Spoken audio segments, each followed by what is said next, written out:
My name is Deanna Portero, and I'm here to represent the thousands of Americans affected by fibrous dysplasia or McCune-Albright syndrome. I'm the executive director of the Fibrous Dysplasia Foundation. Sure, does that help? Great. So I just want to start with just a little bit of rare disease 101.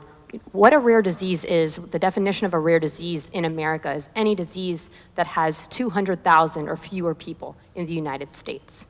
And that is a practical number. That's a pragmatic number because it's the number that essentially serves as a delimiting line at which it is unprofitable for companies to develop treatments to help that community. So while each rare disease community is small and therefore unservable or unprofitable, altogether, the 7,000 rare diseases recognized by the NIH cumulatively represent over 30 million Americans. So of those 7,000 rare diseases, unfortunately, 95% of them have no FDA-approved treatment.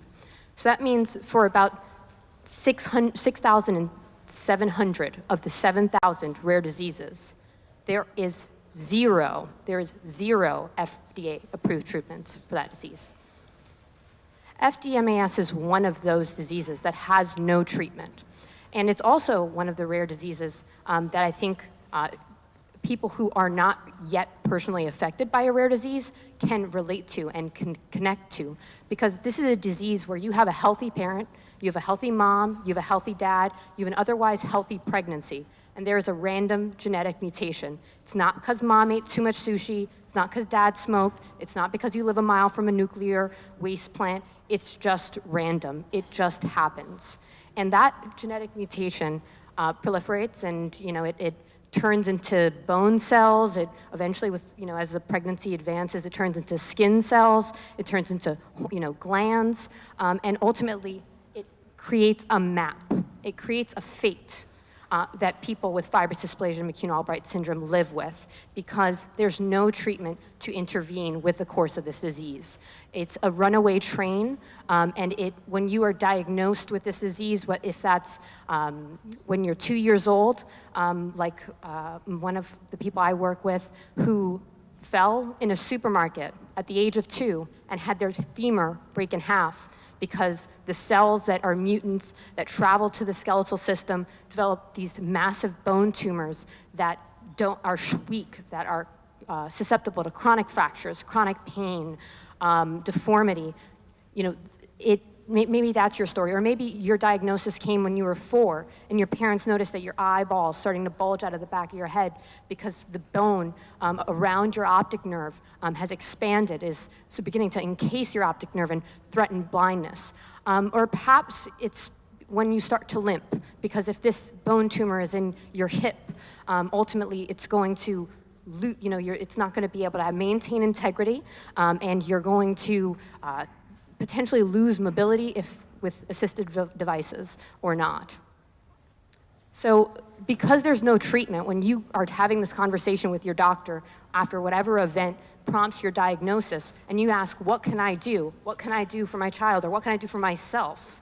Unfortunately, the answer is maybe damage control, but you don't have an option to slow down that disease. You don't have an option to reverse some of the damage that's already been done. You don't have a treatment.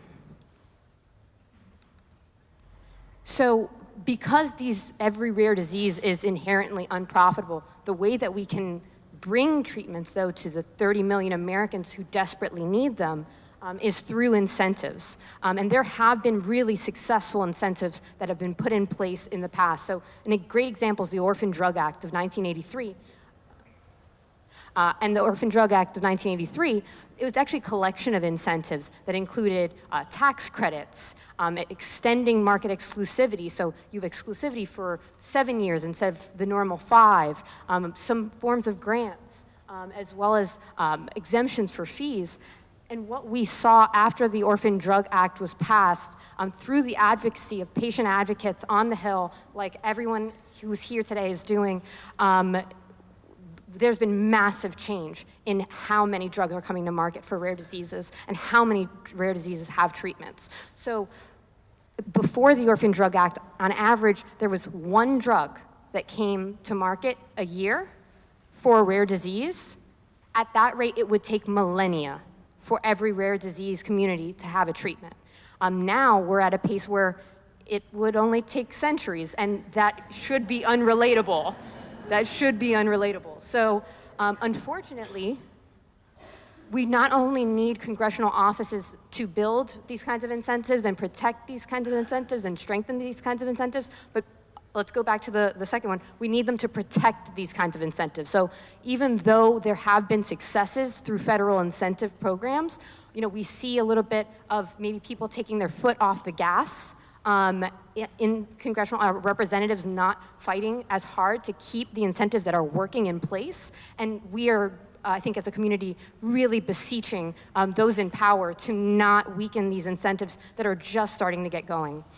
There are opportunities, of course, to build new incentives. You're going to hear about other incentives from other panelists today, but the one that I really want to talk about is just the Open Act and the potential for drug repurposing in general.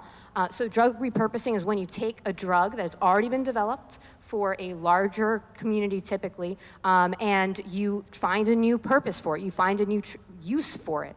And this is actually one of the cheapest and most effective ways to bring fastest ways to bring a treatment to a community that doesn't have a treatment, to find a treatment that already exists out there that also can work for you. Now, you might be asking, if the drug already exists, why do we need incentives? It exists, go use it.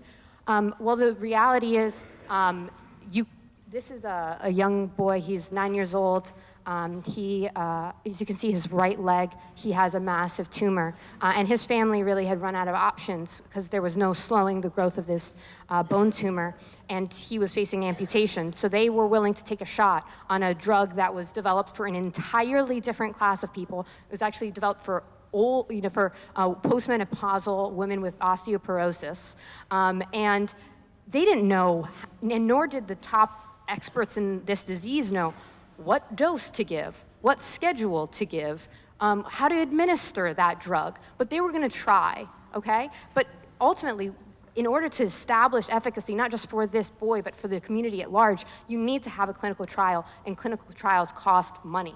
You need to have, a carefully designed trial, not just throwing darts in the dark and hoping that something sticks. So there's also safety concerns that really should be addressed with trials, because a little boy, a 9-year-old boy with a bone tumor is different physiologically than a postmenopausal woman with osteoporosis. That should be really evident. And in fact, he had to discontinue this because there were concerns about the administration that wasn't working out. And ultimately, he did not only have to discontinue the drug, he had to have the leg removed. So it costs money to run clinical trials, even if the drug already exists. So we need incentives for the drug companies who don't, frankly, care about getting another 4,000 clients, an extra 4,000 customers, enough to run these trials. We have to offer them something to bring them to the table. And what is great about the Open Act, it's really smart, it's really clean, it's really precise. It just adds 6 months to the major market patent to give the drug company that incentive. Oh, well, they obviously are interested in serving the audience of postmenopausal women with osteoporosis. They want to have that exclusivity a little longer. They'll have it, and they only get that, by the way, if they prove that the drug is safe and effective for the rare disease community. So it's not, you have to demonstrate that usefulness in order to get that benefit. So this is an example of additional incentives that could be built and need to be built if we ever want to get to all of the rare diseases that currently have no treatment. So thank you so much. Please protect, strengthen, and build incentives for rare disease communities.